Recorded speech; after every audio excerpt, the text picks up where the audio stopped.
You've been studying English a long time. You know you're good, but then you visit an English-speaking country and you're like, I know my English is good, why don't I understand you? And you, I don't understand you. You in the back, I don't understand you. Well, we have a few English expressions which you probably didn't learn in school, but we use all the time. So here are 5 really useful, really common English expressions. Number 1 is not fussed, not bothered. What does it mean? You want to go for dinner and your friend says, where shall we go for dinner? Italian food? Thai food? What kind of food? And you want to say, everything sounds great. This is good, this is good, this is good. I have no preference. You could say, I'm not fussed. Usually we contract it to not fussed. Pronunciation, that sounds like a t. Fussed, fussed, not fussed, no. And eat the T. So, not fussed, not fussed. Where do you want to go? Not fussed. Or, not bothered. Not bothered, not fussed. This is a super common way to say, I have no preference.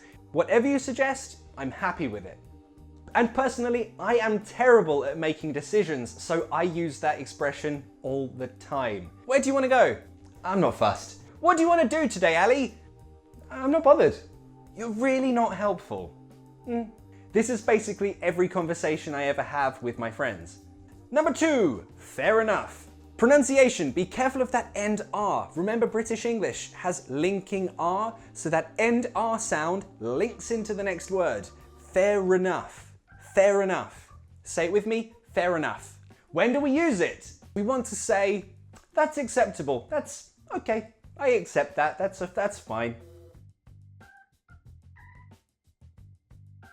It's your birthday party, but one friend cannot come. Why? Because they're working.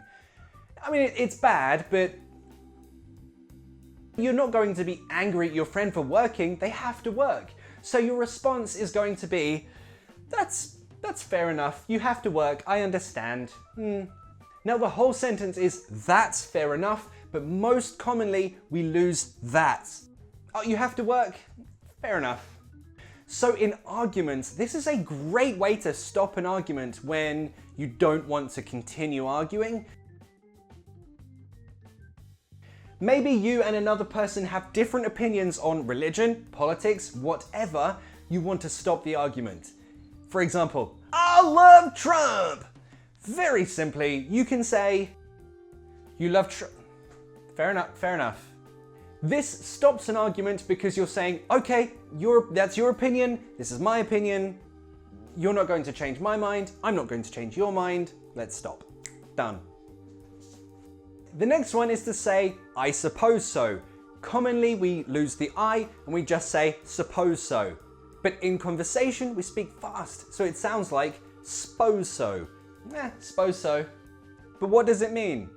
One reason is when you agree to do something and you're saying, I don't see why not. Why not? Okay, fine. For example, perhaps a young boy is saying to his mum, can we get some ice cream? And the mum wants to say, okay, why not? Sure. Yeah, I suppose so. So maybe she doesn't completely want to, but she's also saying, I don't see a reason why not. Remember, you agree with something. So it could be someone says something, oh, I think he's a zombie. And you want to say, yeah, I think that's true. I think you're right.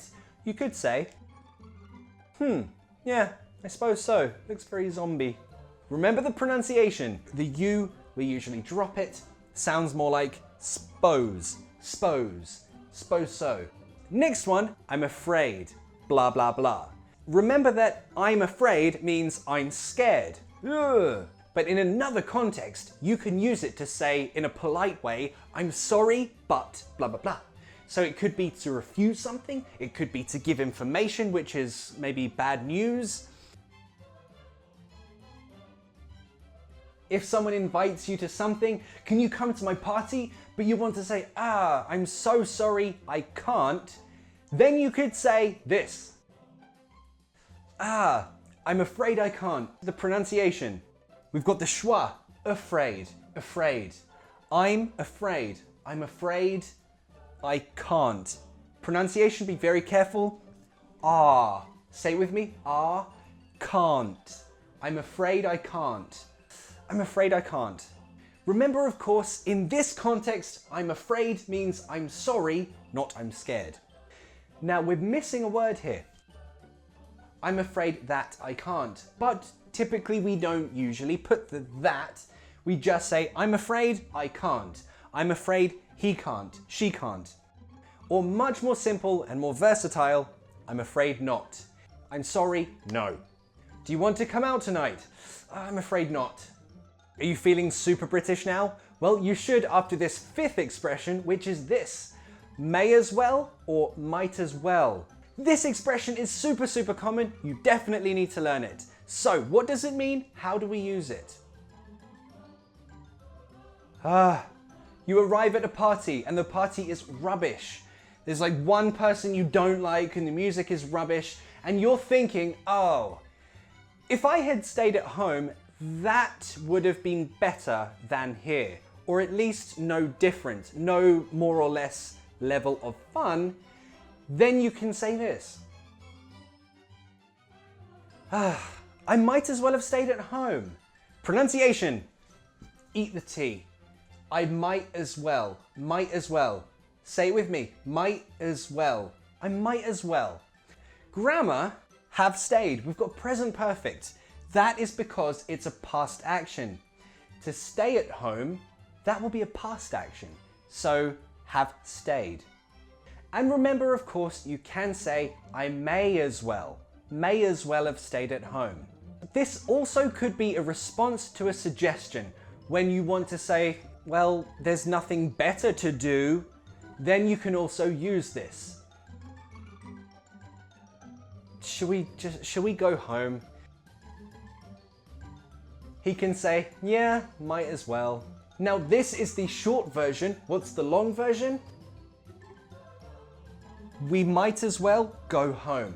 So notice in the previous example, we said, I might as well have stayed at home. Have stayed because it's a past action, which was better. This action is a future action.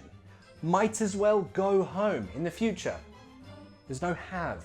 Might as well go home. And that verb will not change whether it's he, she, it. Doesn't matter. It's always in the infinitive. Now, I did just say use it when there is nothing better to do. I don't mean, wow, there is nothing better to do. I don't mean it like that. I mean it like this. Well, nothing better to do. I can't think of anything. Like that. So be careful how you use it. Try to use those expressions in the comments and in your real life. That's how you're going to learn. I'll see you in the next class. See you later.